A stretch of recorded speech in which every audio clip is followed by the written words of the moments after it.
Hello everyone, and welcome to a critical review. Today, we have Planetside 2. Now guys, if you haven't heard about Planetside 2, it's a free-to-play FPS MMO, or in expanded form, a free-to-play first-person shooter massively multiplayer online. And essentially the entire idea of Planetside 2 is that three factions: the Terran Republic, right here, the Vanu Sovereignty, and the New Conglomerate are locked in a constant war over 4 continents now, because they got updated recently. I'm not sure what build number this is, I'll be sure to check that, but as you can see we've got Amarish, Esamir, Hossen, and Inda. Now each map is different, but I should probably go over the factions first. So as you can see right here on this map, we have the Vanu Sovereignty, which is the current faction I am on, and the Vanu specialize in low recoil but lower damaging weapons, and they're beam weapons. They're essentially kind of like a hive mind form of military, so essentially there's no free thinking, which is kind of bad if you actually care about the morals of the game, which I don't, so, you know. And you got the New Conglomerate, which is a break-off of capitalist companies that didn't like Terran Republic tariffs and all that. And the Terran Republic is essentially a fascist dictatorship type thing, which Republic does not come into it at all. So anyway guys, down to the core classes in this game. We have 6, plus another one, which I will say in a minute. But we have the Infiltrator, which is essentially your spy sniper type thing, depending how you play him. Shotgun, sniper rifle, however you want to play them. And I'll just show you the Vanu one here. So yeah, essentially they look pretty weird. Well, the Vanu ones use alien technology, so they look pretty weird. But they're essentially your recon and long-range support characters that the Vanu do not specialize in, because as I said before, low damage, low recoil faction that aren't really that great. But before I get into that, I should probably tell you about the other ones. Terran Republic, they're essentially average guys. They got medium damage, medium recoil, and then the New Conglomerate are high damage, high recoil. That's essentially the guns, the gunplay, and New Conglomerate tend to be more heavily armored when it comes to their vehicles, but they're slower. Terran Republic, a good balance again, and Vanu Sovereignty, light armored, but they're pretty fast, and they have the possibility to do quite a bit of damage. But anyway, I will continue with Light Assault. So this is probably the least played class in this game, and they're essentially a assault trooper, but not like the heavy assault. I will tell you why in a second. But their primary is an SMG, and they're very, very different to the other faction, the other classes, mainly because they have jump jets, which is essentially a jetpack. Now, as you can see here, there's different ones that I could unlock if I wanted to. So I could just go for that, and I could fly up higher and stuff. But anyway, we'll continue with the classes. Combat Medic, pretty self-explanatory. He's your field medic. He just walks around. He's got an assault rifle, which is pretty good. And yeah, they can heal, they can revive, and they're pretty decent. You got the Engineer, which again has an SMG like the light assault, but they can repair vehicles. They can also deploy this turret, plus a bunch of other turrets, which I haven't unlocked. But yeah, they can be anti-infantry. They're very versatile, and I quite like that class. You also have Heavy Assault, which is your general tank trooper if you need to get something done. The Heavy Assault can do it. He has an LMG, a rocket launcher by default. As you can see, there's a bunch of them here.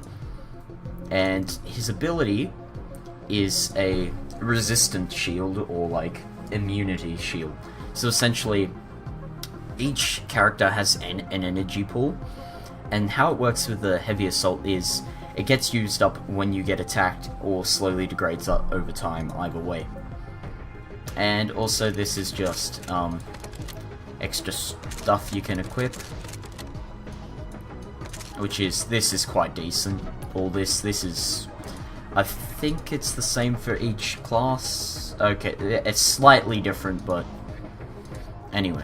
And then we also have this one, which you can't select, but you need to actually not buy, but buy with these credits, which I forgot what they're called.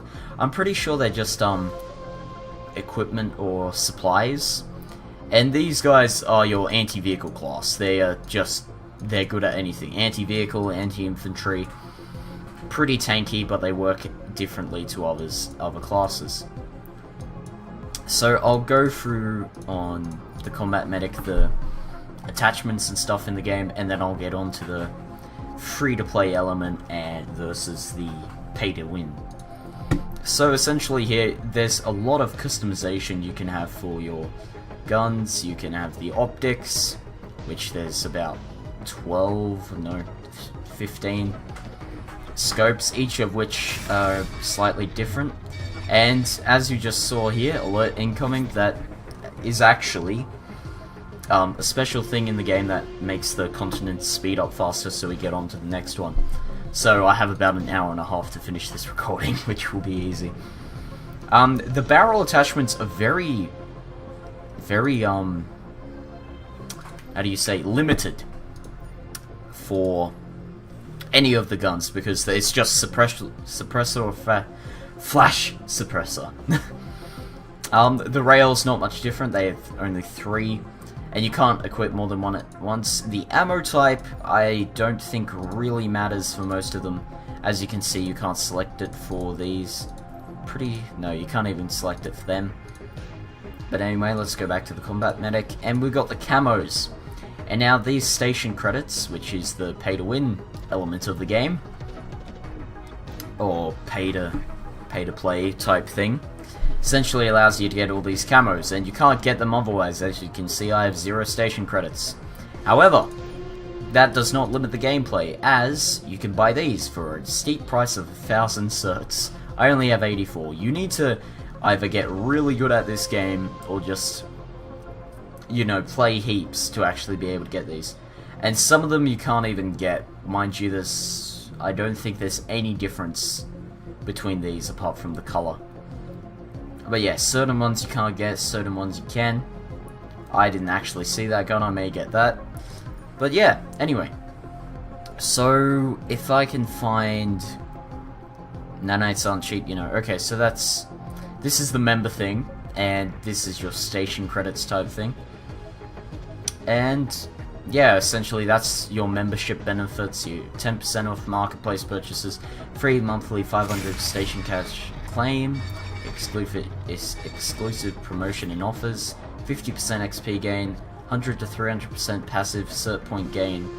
And yeah, essentially it just makes you level up faster, get all these extra stuff, which, you know, in a free-to-play you kind of need that element, and it's not too overpowered. However, people who rush down the road tend to get a bit better stuff.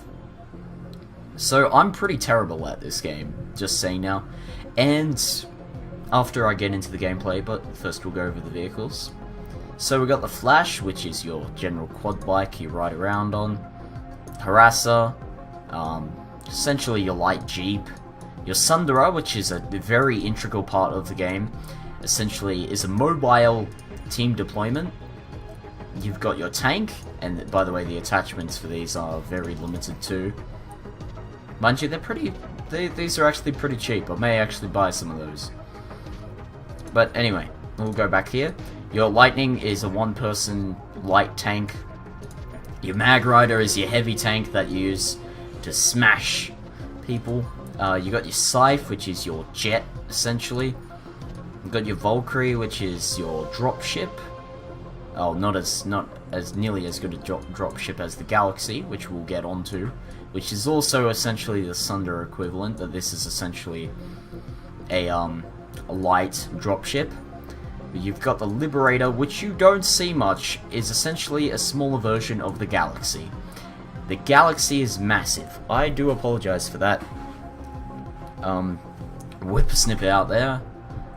I don't know why they're doing it at this time, but you know. So the Galaxy is your heavy dropship. You can ride around in it, and you'll just wreck. But you get targeted pretty heavily in this. So I won't bother going through the nanocycler and all this. But it's a pretty in-depth game once you get into it, and we're gonna deploy here as combat medic. And so we're on Indar, which oh it is, sorry, that's the in-game chat. Yeah, it's got like a proximity, squad-based, platoon-based.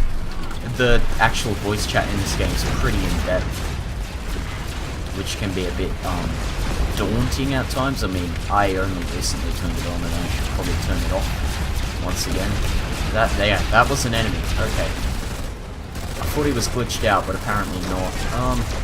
We're gonna try up to the thing up here. I may actually mute the voice chat for now.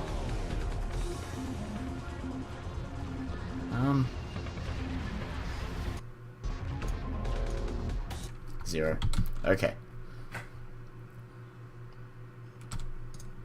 Oh, that actually mutes the game. Okay then. But anyway, we actually captured this facility, so yeah, we didn't help at all. We're gonna get up. Finish off the last of the defenders. Wow, I can still hear him. Then head south. Voice. Okay. If you want, Master of redeploying C to volume Sandra. off. There we go. Alrighty, so as you can see here, there's still some resistance. I'm gonna try and just get the general gameplay mechanics here. So essentially you got these jump pads in the biggest facilities that allow you to go heaps far, but you can only go to targeted areas. Oh, good shot, teammate. Oh wait, no, he killed himself. Never mind. Okay. And that would be a jet plane on the Terran side. So the way this game works is essentially each area you have to capture a certain number of points to show your dominance, I guess you could say, over the area.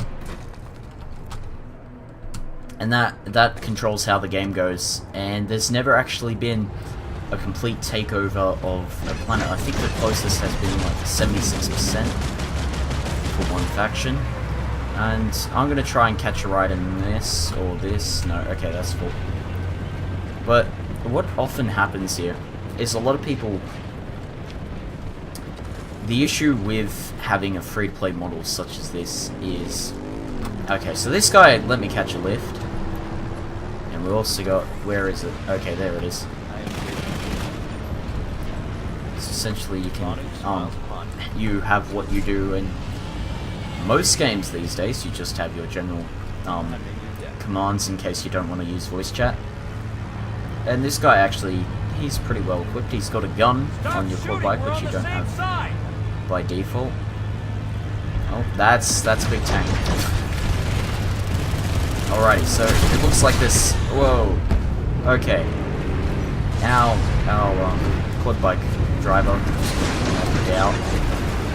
I can repair that. This will be good as new. Okay. Let's go. Oh, he's gonna repair that. Thanks. Alrighty. Let's go.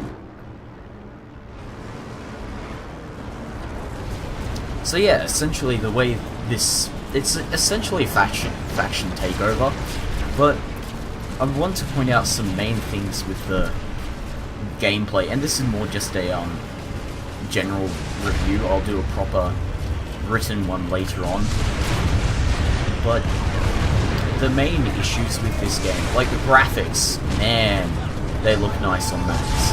But, however, it's also extremely laggy on max. As you can see in the bottom, I'm getting, what, 60? Which is, that's quite good on Ultra. But, most of the time this game, when it gets intense, it can drop down to 30. Even on, although you need a pretty beefy PC to actually be able to play this game. And it's not Mac compatible, and you wouldn't expect a game of this type to be. But, just pointing that out. It's not compatible with Mac or Linux, and I just got wrecked.